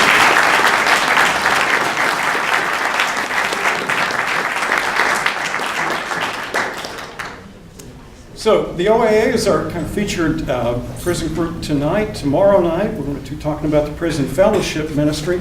Both of them have a booth that's just outside, so during our intermission, I encourage you to go by, talk to them, find out about what they do. And one other thing, and that is no charge for the admission to this tonight. We are encouraging you to think about giving a donation to one of these organizations to help with the ongoing work that they're doing. I need to say thanks to the Provost's office, and particularly Tom Woolley and the Hull Fund for Faculty Scholarship that underwrote the cost of this event tonight. I want to recognize the Dean's office, and particularly our John Howard Scholars who helped us with ushering tonight. And then I certainly want to say thank you to Jonathan Fuller and Julie Stewart, who are our directors, and who not only have shepherded this production to where it is tonight, but they have held the hand of a very timid playwright through the whole process. There will be a short intermission after the second act. Actually, it'll be a 15-minute intermission. I'm going to encourage you to go down to the second floor for restrooms, because there's not much up here, okay? So head down to the second floor. And then I want to leave this in the hands of our actors tonight. My hope is that you find this performance not only enjoyable theater, but it reminds us of the commission that we all have, that John Howard began. Thank you.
This is the story of the last few days of John Howard, who was the 18th century prison reformer, for which Howard University was named, which was the predecessor to Samford University. So it employs quite a lot of interesting effects, I think, stage effects, and is really a very, very enlightening and interesting and moving story about Howard's faith and how he affects others with his faith and how others affect him. So we think it's going to be a wonderful, wonderful production, and we hope you do come next week. Thanks very much. So, about this play, is this the first play that you've directed, or have you directed before? No, I've directed about 20 or 30 plays, I think, in my career as an actor-director. I used to teach at the Alabama School of Fine Arts, and I directed quite a few plays there. And I started what was Birmingham's only union theater company, City Equity Theater, and we ran for about 8 years, and I think I directed about 4 or 5 of the plays that we did there, out of 20. So you've had experience doing a lot of plays. How would you compare them to doing this kind of play? Because I talked to Dr. Chapman, and he said that this was more than just a play. It was a celebration of his life. I think basically. so. Yeah, I think so. You can tell that in Dr. Chapman's writing of it. It is, he does go into all the wonderful things that Howard did in his life and some of the tragedy in his life. And it's just in telling this story about the last few days of his life that he brings in through flashbacks, through dialogue, and through the action in the present on the stage. The type of man that Howard was and the deep, deep faith that he has. Still, how would you compare this to the other plays you've played? Oh, the other plays? Well, it's very different. It's this deals more with faith than a lot of plays that I've done before. A lot of the plays that I've done before have been character studies, plays that have dealt with, injustice, current events. Some have been comedies. This is certainly one of the first period pieces that I've done. I've done some Shakespeare as well, and those have been period pieces as well. So it's a comparison. It's very interesting, and I think I've been able to draw from a lot of the other experiences that I've had directing into this play to be able to bring it fully to life, I hope. Dr. Chapman, of course, wrote this play, and he invested a lot of time. What contributions to this play did you make? Was there? Well, as far as like bringing all the set on stage and figuring out where things were going to be and moving the actors around and really finding out underneath the dialogue what their internal motivation was for every moment, really. So, and overall in the overall arc of the play. What would you say was the thing in the script that made you say, this is amazing? Well, I think just the sheer breadth of Howard's life is pretty amazing. I mean, he rode over 4,000 miles in his quest for prison reform on horseback back in the day, and he really visited like every prison in England, Ireland, Wales, Scotland, and many across Europe in order to bring about reform for prisons and for a Christian way of treating and dealing with prisoners. What would you say was there anything that surprised you in the script or that people would be surprised to see? I had no idea of Howard's life at all, and so I was very, very interested with this, and all the things that he did and the things that he went through in order to go about this, and really how he ended up, how his life ended up in Russia, of all places, finally. And one thing that I really liked about this play and Dr. Chapman's writing of it was kind of a fantasy of a fantastical view of heaven that he brings into it. But I'm not going to tell you any more about that. You'll have to come see the play to find out about that. And on that note, why do you think that this play is so important that people should see this? Well, I think he's a very little-known man in a lot of senses, but he was also the first person in Westminster Abbey to have a statue dedicated to him. So he was very important for his time, but after a while, history has sort of forgotten the contributions that he made. So and I think you'll find it very entertaining when you come. All right. Thank you very much, Thank sir. you very much. One of the big things that's happening at Samford right now is we are putting on a production of The Prisoner's Friend, which is supposed to be the real life story of John Howard. Could you tell us a little bit about what this play is, who John Howard was? I would be glad to. So, John Howard was a prison reformer in the 18th century, born in 1726 outside of London. And as a young man, his father gave him private tutors. His father was fairly wealthy in the merchant class.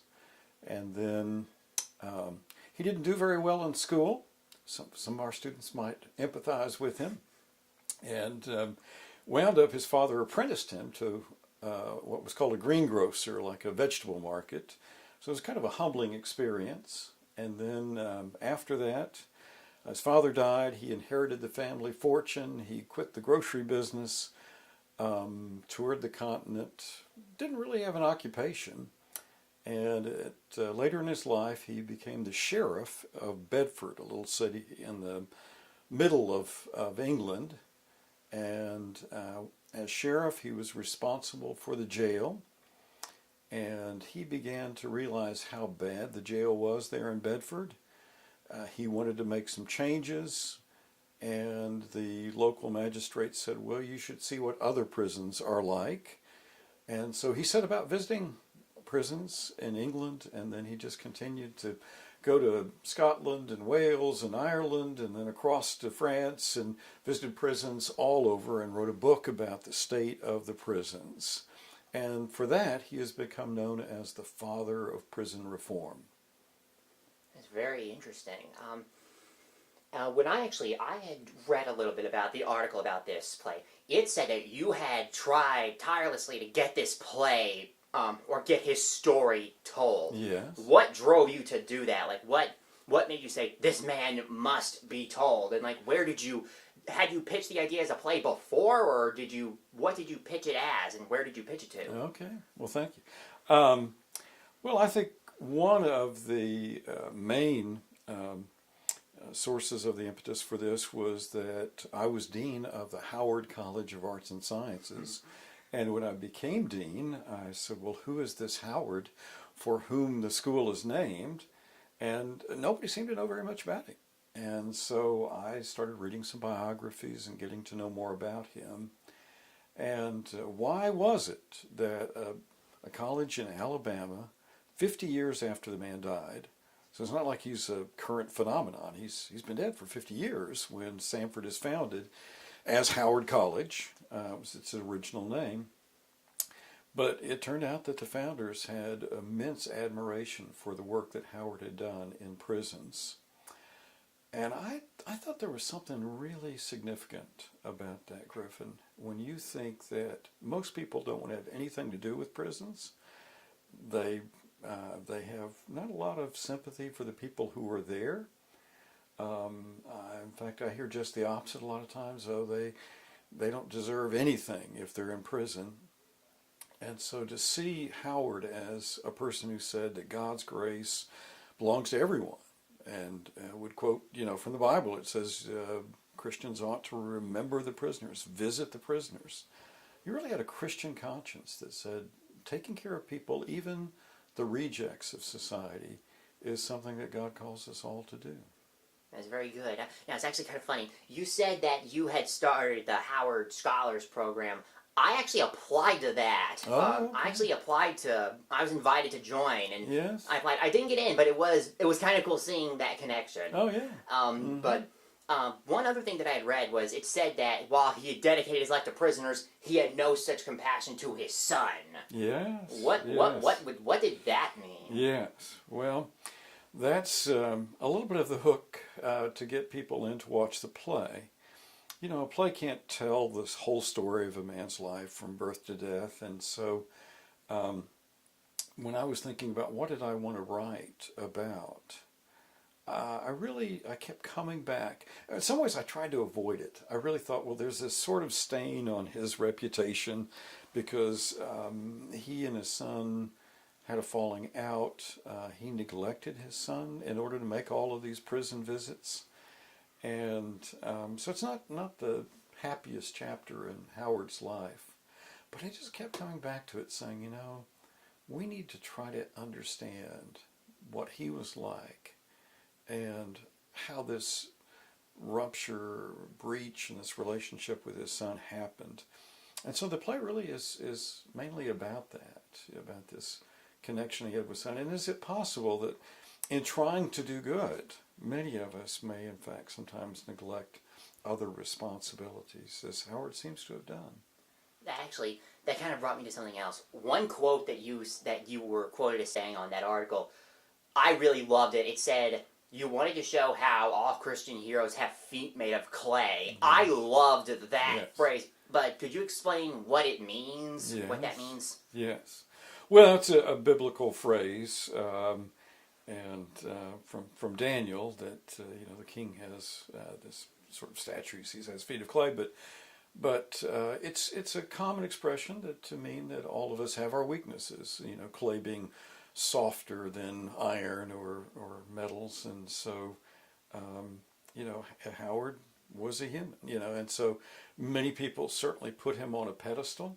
He had, in fact, the first statue that ever went into St. Paul's Cathedral, and today it's filled with famous people, and Wellington and Nelson and all these folks. And I talked with the person who's the director of all of those statues over there, and he said he is convinced that Howard was not only the first, but really the best representative to go into that cathedral. So, when you asked earlier about why does this story need to be told, I think he's a great person who did great things and also had weaknesses that connect him with the rest of us who maybe would never try to accomplish what he did, try to visit these horrible places, put his life at risk. I mean, there are fevers, there are diseases running rampant in these places he's going to visit. The stench is horrible. Who would spend year after year doing that? And yet, he wasn't a perfect man.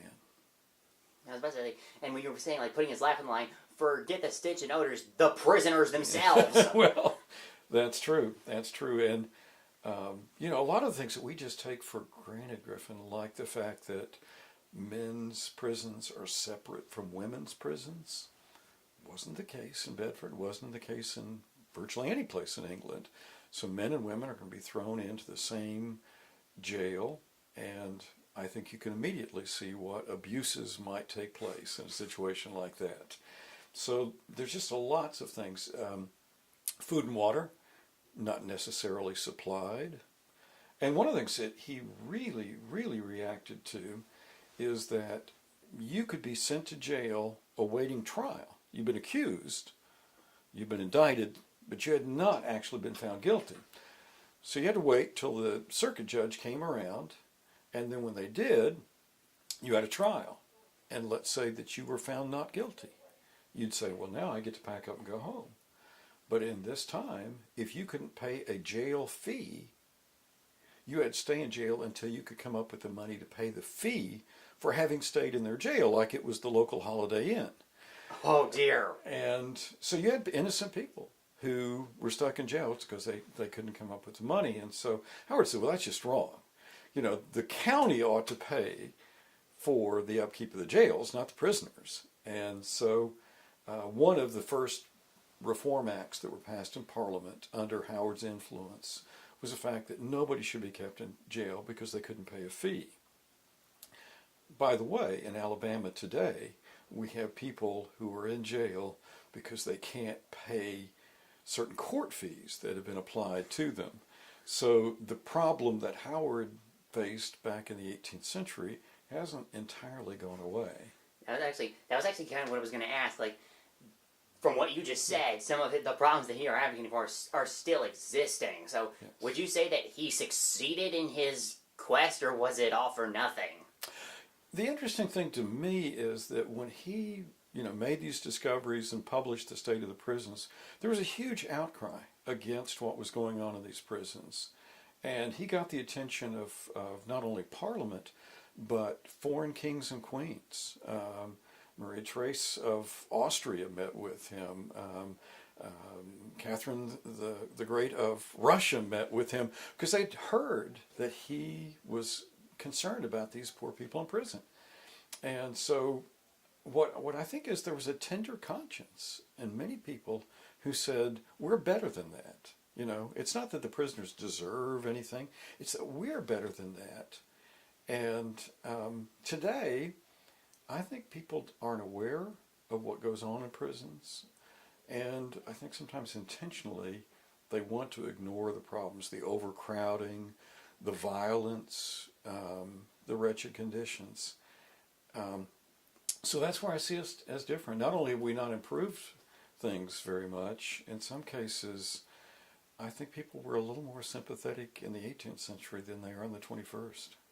Society has society has changed, and not entirely for the good. Mm-hmm. But now, one of the things that I actually found that actually kind of hit me a bit was it said that you completed the script for this play in 2016. I was a freshman in 2016. I just came in. Okay. So I thought that was very kind of profound because it was sort of like almost like a coming full circle way, even though I'm not a senior yet. Yes, yes. Well, I did want our students to have a real connection to John Howard, the Howard Scholars that you mentioned. I think that's a way of sort of reclaiming that legacy. And the play, I hope as well, is that people will take pride, whether or not they're in the Howard College of Arts and Sciences, as you are, or simply a part of Samford, because was originally Howard College, that people will say, you know, we weren't named after just some big donor or some politician or whatever. We were named after a Christian humanitarian who went to the very least of society, to the downcast, and said, you know, I want to bring God's light right into the jailhouse. And I hope for all of our students, no matter what career they have, walk of life they're in, that they feel a sense of calling to make the world a better place.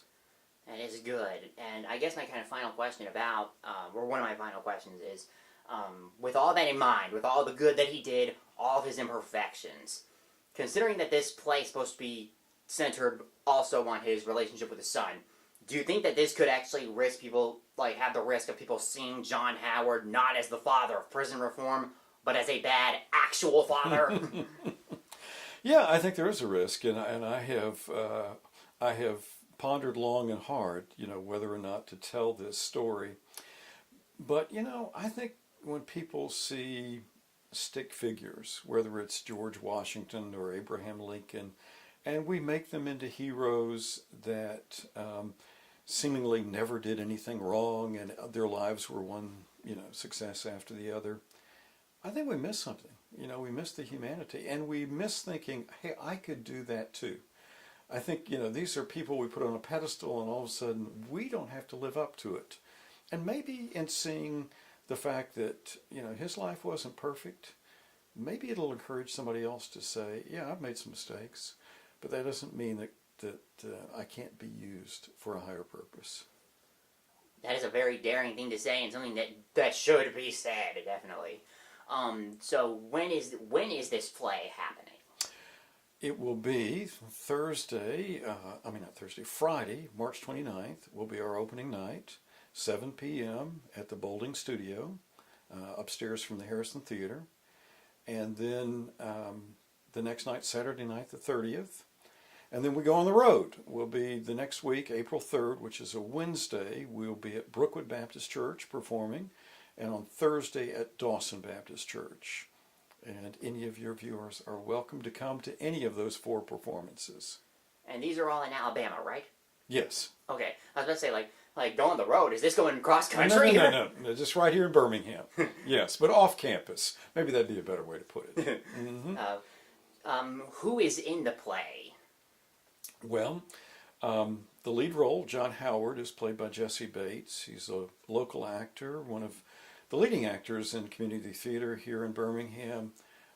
We have our own Dr. Dennis Sansom from the philosophy department, who will be playing the role of an admiral, a British admiral who befriended Howard when he was in the Ukraine. That's where the play takes place during the final weeks of Howard's life. And so he's going to be doing that role. And then we have a freshman actor from our theater department, Rachel Bass, who does a marvelous job with Katerina, a young woman that Howard goes out to try to...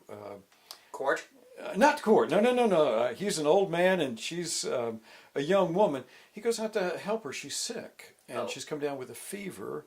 And Howard knows a little bit about doctoring, and so he's called out to help her. And there's some thought that don't want to give away all the stuff in the play here, but there's some thought that he might have actually picked up a fever from her that led to his own death. So yeah, there are a lot of little twists and turns in the play that people will see. It sounds like it. Mhm.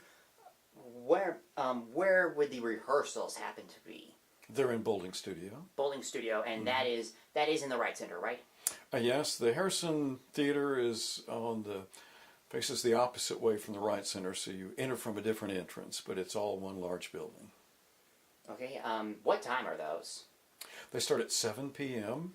on Friday and Saturday night, and then next week, the following week, April 3rd, will be a 6 o'clock performance at Brookwood Baptist, and then Dawson is also at 7 o'clock. Okay. And all that information is online. If people will Google The Prisoner's Friend Samford, they'll find out everything that they want to know about it.